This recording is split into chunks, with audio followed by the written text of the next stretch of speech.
Okay, go ahead, Ms. Moore. Talk to us about your SRI Okay. scores. So for the fall basic one, I had 3 students that were basic one, and then for basic two, I had 3 in the fall. And then for the winter basic one, I had 1, and for winter basic two, I had 2. Then for fall proficient, I had 3, and then low proficient, I had 5. Oh, you come look. You can come look around. Go ahead. And then for winter proficient, I had 4, and then low proficient, I had 4. And then for fall high proficient, I had 5, and then for winter high proficient, I had 4. And for fall advanced, I had 6, and then for winter advanced, I had 9. Mhm. And then at risk fall, I had 0, and then winter, I had 1. Okay. So, yeah, there were a lot of gains. Mhm. So for the proficients, they jumped up to, or for the low proficients, they jumped up to proficient. Okay. So they didn't go down and they didn't stay. They jumped up to proficient. Mm-hmm. And then the basics jumped up too because I have less basics. Okay. Do you have it broken down in terms of Lexile numbers? Yeah, I have it. I have it on here, but I don't have it like written down. But this I took from the Lexile. Okay. Yeah. All right. So in terms of your grouping, have you had to readjust your groupings? I haven't even looked at it yet, probably, but I haven't had a chance to look at it. But Okay. I probably will have to regroup and see, since they're Okay. I have some advanced, but I don't know, it might stay the same. And your proficiency during the fall overall, do you remember what that number? Do you have that number? What that number was? The percentage, Yes. 70. Is that the percentage? Mhm. 72 for the fall, and then in the winter, 75. Okay. 72 to 75. Yeah. Okay. All right, Ms. Groman. All right. So in the fall, I had 9 at risk, and in the winter, I had 5. And then basic 1, I had 7 in the fall and 10 in the winter. Basic 2, I had 6, and basic 2 for the winter, I had 4. Low proficient, I had 3 in the fall and 4 in the winter. Proficient, I had 7 in the fall and 6 in the winter. High proficient, I had 0 in the fall, and then I had 1 in the winter. And then advanced, I had 2 in the fall and 5 in the winter. So overall, in the fall, I had 12 proficient and advanced, and in the winter, I had 16 proficient and advanced. Okay. All right. So when you look at the numbers, just looking at it overall from September to now, I'll start with you, Ms. Groman. What do you think it's showing you in terms of what do you think the data is telling you?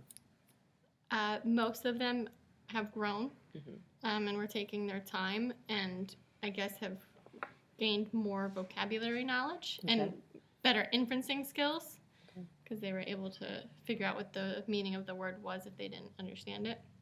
And a big part on the SRI, it is vocabulary. It's a big piece of it. Mhm. Okay. All right. Good. What do you think? It shows me that I'm doing something right. Mhm. No, but it shows that, like Ms. Groman said, that the kids have grown. I mean, I was I was flabbergasted by the scores. I couldn't believe it that Mhm. they had grown so much, Mhm. and they took their time and they were able to comprehend and understand. I mean, it's not an easy test. It starts easy and then it gets harder, but they were able to comprehend that and understand it. Mhm. So, and do what they had to do, and I was impressed. Okay. So, they definitely have grown. So we know the next big one is going to be when we look at the must scores. Mhm. Do you think this is going to be, well, what do you think must? What is your prediction with the must in terms of? It's going to be rough. Yeah. So what's the difference in terms of their performance? Because we're still talking about reading comprehension. Mhm. What do you think the difference is? With the must, they have to provide and support evidence. Yeah, I think it's a type And of test. a lot of it's not vocabulary. There's some vocabulary, and the SRI is pretty much straight vocabulary. Right. Mm-hmm. The must If you is- have a high vocabulary background, then you're going to score extremely well. Mm-hmm. The must is comprehension. I mean, so is the SRI, but it's a different, I feel like it's a different type of comprehension. Mm-hmm. And then you have to go and support your answer. Mhm. Right. But if you get part A wrong, chances are you're going to get part B wrong unless you're a lucky guesser. Right. Right. And then the writing piece. I mean, I'm hoping that they've grown with like the mechanics and being on task and stuff. Mhm. What do you think, Ms. Moore? It's definitely a more difficult test.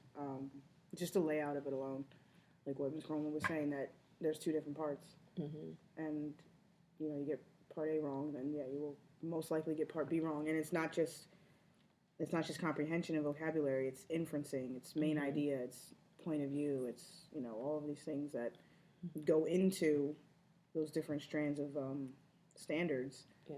It's not just straight vocabulary and reading a passage and saying, oh, well, this means blah, blah, blah, because I can use my context clues. Right. But on the must, you have to say, oh, well, this means blah, blah, blah, and here's why, because these are the context clues that I needed or used in order to get my definition. Okay. So it's gonna be tough. So the challenge, I guess, is going to be what can we do more to improve our reading and comprehension instruction to prepare them for Park, because must obviously is more aligned Right. to the Park than SRI. Talk about what you think you're doing to support their preparation for the Park, or support their um, improving their reading comprehension, because even as they move on to middle school, Mm-hmm. the text, it's going to get harder, and they're going to be called upon to read deeper and to understand at a higher level. What are you doing instructionally, you think, to help them along? I've used the park examples, and we've gone through the story, gone through the questions, and I have the students have their own discussion about what the answers are, or why do you think the answers are this, or why do you think the answers are that. Give your evidence. Where in the story, and they've gotten really used to it. I mean, even Mr. Knowles' class, they'll say, oh, well, I know it's this because if I look at paragraph 2, sentence 3, yada yada yada, and they've really gotten used to that. So I feel like that's kind of So that identifying evidence in the text, Right. that skill is being is being used, cultivated. and just understanding the park and the must outline alone, looking at part B or part A 1st, and then what evidence from the text allows you to know that part A is right, or however it's worded, but knowing that part A and part B are aligned. Okay. So Okay. So we're comfortable with that part. We're comfortable with searching for evidence to support what we say. What do you think about? A lot of them are comfortable with going back to the text, but it's an effort of getting them to do it on their own.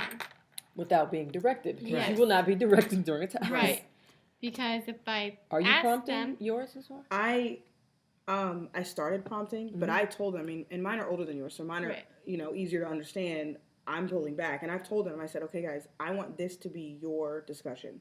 I'm gonna sit back, and I'm gonna pull myself out of it. I want it to be your discussion, and they're kind of getting used to that easier than they were in the beginning. But I'm trying not to prompt. It's hard because I want to be like, okay, well, ask them why, or but it's hard not to do that. But yeah. Okay.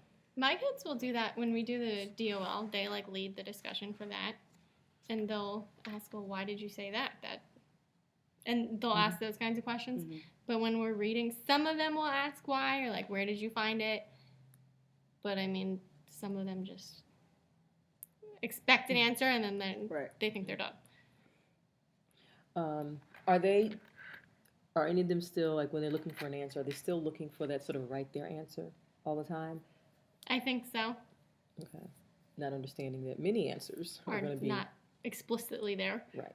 yeah, I think mine are struggling with that a little bit too. Okay. But that's a good question, because they'll be able to go back and say, oh, well, it says this, and then if it doesn't say that, if it doesn't make sense, they'll say, oh, well, duh, that doesn't make sense. So of course it can't be that. And also, with the park examples, I try to get them into the strategy of eliminating obvious wrong answers and going through the choices and looking at them and saying, okay, well, this clearly isn't right because this has nothing to do with part A, so that obviously can't be right. And they're like, they're understanding that, and they're able to go back and use those choices and put them in the text and say, okay, well, yeah, that also doesn't make sense because of this, and this. Okay.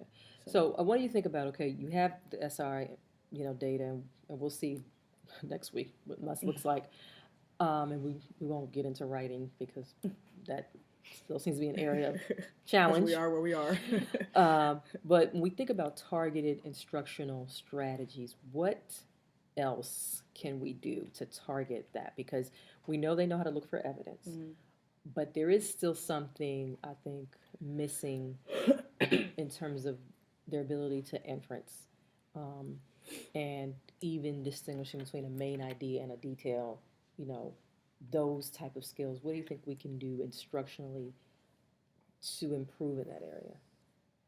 I say just keep giving them practice, giving them passages and going through, especially main idea. I feel like that's such an easy concept, but it's not always easy. Clearly not. Right, No. right. And just giving them a passage and saying, okay, well, what is this paragraph about? Mhm. Or tell me what you did last night. What is that about? Well, that's the main idea. Is trying to just, or maybe give them something that they can relate to, Mm-hmm. like a passage they can relate to versus something about science or, something that might Well, not be. they're going to be confronted with a science text. Yeah. They're not necessarily going to get a piece of literature. Mhm. And the park is, more emphasis on nonfiction. So Right. we have to have them work with science and text Okay. and nonfiction articles. Social studies. I mean, I think you can give them things that are high interest, and you should, but they're going to have to deal with different Mhm. types of texts. Mhm. Unfortunately, there's no way around it. Mhm. I know we've talked about this over and over again. Have we required them to close read? Have we given them a system to be a close reader? Because when I'm proctoring this test, almost no one is marking on that textbook. Right. Yeah. They are just, I'm reading and I'm looking for answers, and it's not automatic. That's what I had hoped we would have done this Yeah. year, Mhm. is that they would develop that close reading skill of really being engaged with the text as they're reading. Right. I think part of them get confused because, like, on the SRI, you can't write on the book. Right. Yeah. So how am I supposed to use? Now, granted, they didn't do one on the must either. But the SRI you can't write in the book, and then the must you can, and it's like, well, which books can I write in, Right. and which And the books park is can't I write in? online. Right. The So the park's on park's the computer. online. Mhm. So, and I know there's tools on the park in which you can do the same Right. thing, but to them that's completely different. Right. It is. Speaking of which, we are going to be spending some time trying to get them Used to it. tech ready. Okay. Because I send mine to the computer lab and I'm like, okay, just go ahead and type. No, Because I know there's typing, but I mean. We're going to be going to Park Okay. online and getting them tech ready, because there are all kinds of things they can do online, and they are comfortable with technology. So there's a way they can highlight and do Right, things right. like that, but we have to Okay. get them practicing Right. on And that. that's just like a completely different thing than Right. having a tactical Yeah. that word Mhm. highlighter in your hand. It's going to be different. It's going to be a learning curve. Or like But if their idea to star important information, like they Mhm. can't But I- star Right. information on, Well, there'll be a way that they can do all those kind of fancy things online, but they're going to have to learn how to do it and practice Right. it, and they should learn to do it quickly. But Ms. Perkins and I will be talking about getting them in the lab and getting them to playing around with those different tools. But in the classroom, I do think we can probably do more modeling of our thinking, because they don't understand it's okay to be confused when you're reading, and that we all get confused, and to kind of model the whole working through of confusions when you're reading. So that might be something to do more of, and maybe require them to do that when they're paired up or in a small group, so that they can work through the reading, like you were saying. When the kid gets it wrong, and then they have to go back and explain how they got it wrong. Get them talking out loud about their thinking. Have them do it on paper and verbalize their thinking, just to get them more engaged with the text. Because sometimes we're just reading and we're not really following. We're not really Focusing. you're not focusing on the text and the different features and things that aren't said and things like that. So I'm really big on the close reading. I guess we need to just figure out a way to make that happen, because when I see these textbooks that they can write in and there's like nothing there, I'm Yeah. thinking, wow, if you just actually would close read, you would probably do better. Yeah. So did you increase your vocabulary instruction, both of you? Is that, you think, part of the improvement as well? trying to focus on context clues, but not like explicitly, Yeah. because I know that just hammering them with new vocabulary words, Right, it's not. it doesn't do anything. No, because Listen, you just. I was arguing about that the other day. Please help me Walking find down out. the Miss hallway, Perkins. they were heated. He was, yeah. Well, I was at a school once we did a word of the day, and I'm not saying it's a bad thing, but arbitrarily pulling words out the sky. Right. And having them memorize it if there's nothing there, like Right, no that they context. can- Right. Exactly. I was really excited because one of my kids used the word cross today and used it correctly. Very good. It's like, Nice. yes! You're Might doing be the something only right. one person that Right. remembered, but one.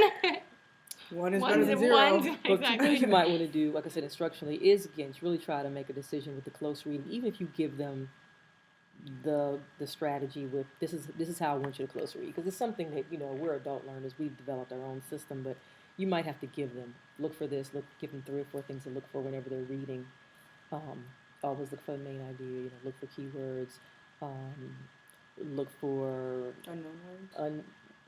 unknown words, then just some sort of system. I know at the high school level, we may tell them look for metaphors or look for, things like that. Give them something prescriptive so they have a strategy. Okay, I'm reading this. First thing I'm going to look for keywords. Or I'm going to look for what I think is the main idea, or repeated phrases, or some sort of system so they have a strategy when they're reading, because the passages are long and they need something. Also, how much discussion about what they read are they engaged? I know we do turn and talk a lot, but how much discussion do they really have about their reading? Because sometimes some of those hard questions are really going deep. Is there an opportunity for discussion? Mm-hmm. Yeah, I mean, when I give them the park and I facilitate it and they sit down and actually do the discussion. I try to give them enough time. Is that what you mean? Well, yeah, and when you're listening to the discussion, are they going deeper or? Yeah, I think. I mean, and we just started. We've only been doing it for about 2 or 3 weeks, so it's still kind of a new thing. So I jump in when I have to, and I'll prompt them and say, okay, well, how would you go deeper? And then that's when I kind of just step back again and let them, continue the discussion. How about you? I don't know that they actually analyze the text. I think that they read it and then they try to answer a question. Okay. And not. So they're not thinking about the text beyond. Right. Trying beyond to get the answer just the right. scope of, right. Okay. And so that's something I think with Common Core that we're trying to create. Really, kids aren't used to thinking. Mm-hmm. And the Socratic Seminar. Have you all thought about trying to do that in the classroom? Mm-hmm. Never thought about it. Okay, so no, I've thought about it, but I never. I mean, it's planning. I tried it as right after we had the training. And they really enjoyed it. Mm-hmm. And not that you can do it every week because you can't, mm-hmm. but it's an opportunity for them to really dig into a text deeply. Yeah. And they did actually. They were debating back and forth about a penguin. I forget what. A penguin. Something dealing, because the story was about a penguin. But I had asked a question and they were debating back and forth. I forget what they were debating about, But I think those type of strategies, in terms of trying to deepen their comprehension, you're going to have to bring that in, especially now as we get deeper into the year, because they're not going to be able to do the surface level thinking anymore and do well. Right. Beyond the test, it's just not going to be beneficial for them as they move into the higher grades to only be able to think at sort of that surface level. Last thing I want to talk about is where we are in terms of reading, like what skills you're doing right now, that we can see what we might be doing to support comprehension within where you are in your curriculum right now. So where are you, Ms. Moore, in reading right now? I know we're in testing, that's where we all are, but... Well, starting next week, I'm going to continue. I want to go back to folk. Mr. Gordine, I know you're still in the building. Mr. Knowles, you need to come to get your package out of the main office. It's at the sign-in sheet. I want to get back into folk tales and then do some more point of view. Okay. So you all still focus on point of view? Yeah. Okay. Actually, we threw in a little main idea in there too. Okay. But probably point of view. Now, how do you think teaching point of view helps their comprehension? Honestly, that's what the curriculum map said. Okay. So she went with it. Sorry. Okay. So you're not really figuring how to connect that to.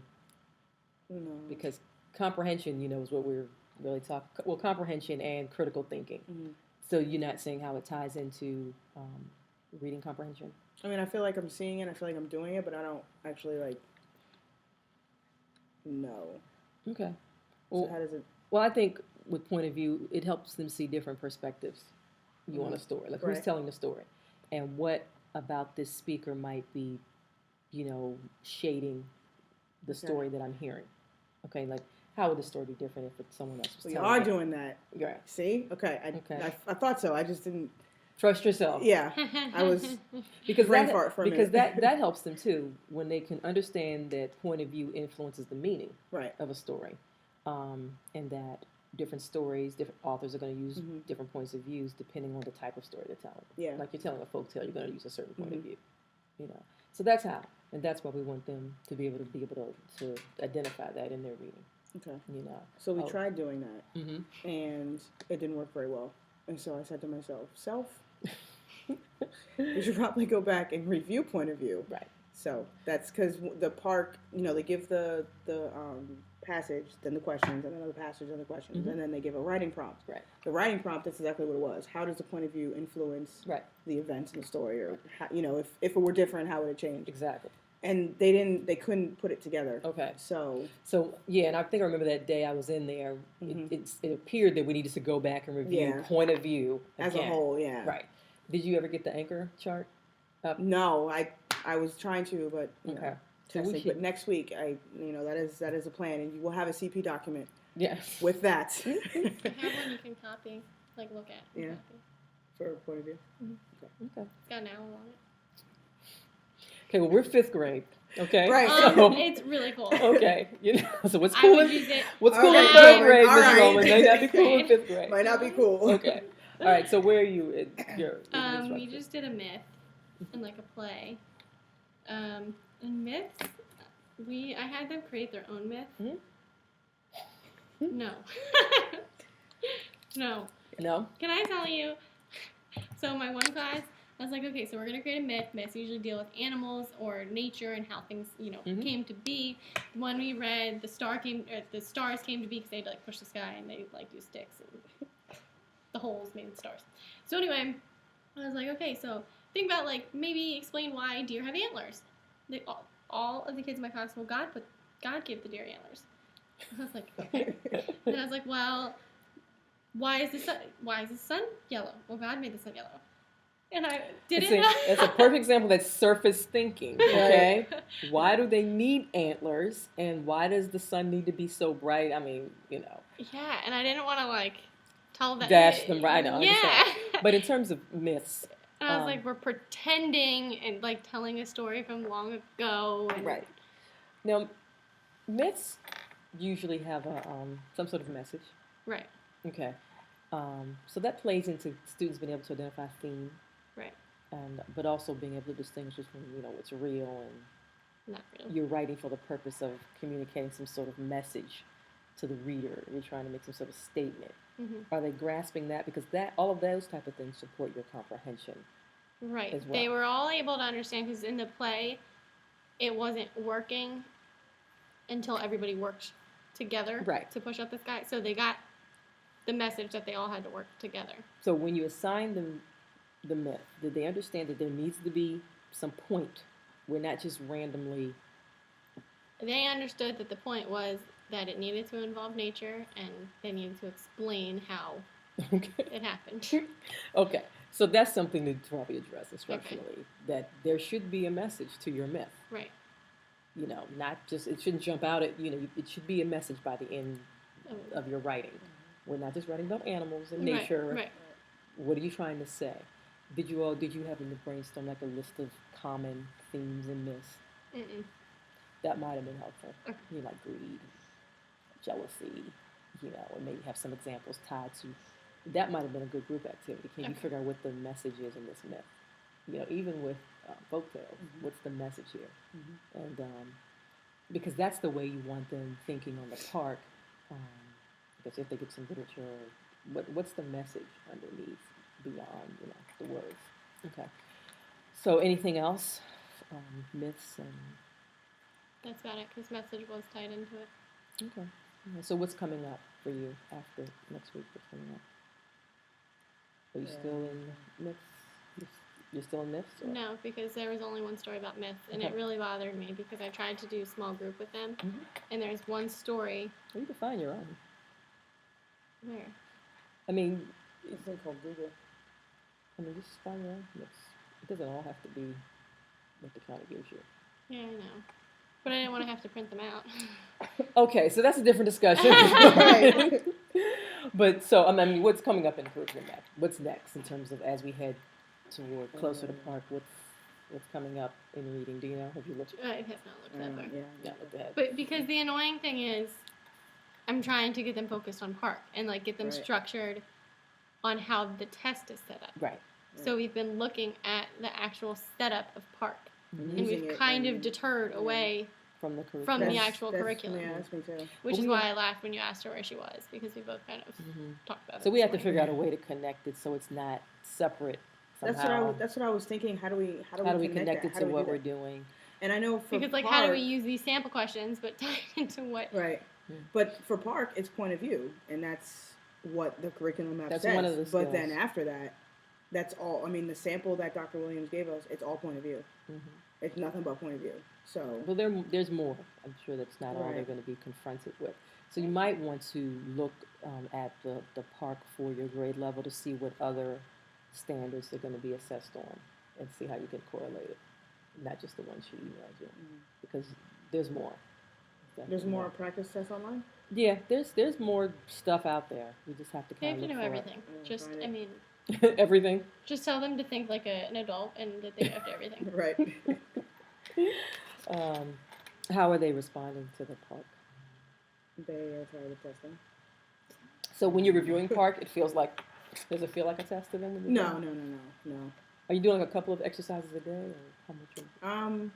Yeah, I mean, we'll do whatever we can get to. So before testing, whatever we could get to. Mm-hmm. And I started making the copies of the articles, so we would So read they the can- article and and go back But I and do think both of you should require them to do some sort of annotating on the paper. I mean, make a big deal, stickers, something, so they understand, and then they need to see the benefit of it. It really does help you. Mhm. So I think that's something that we can all start to do right away, because they're doing well as readers, but we've got to push them some more so that they continue to grow in their comprehension and their critical thinking, and not just the surface level thinking. I think that's enough for now. I do want to talk again after the MUS. I'm really anxious to see how things go on the MUS. I know that I don't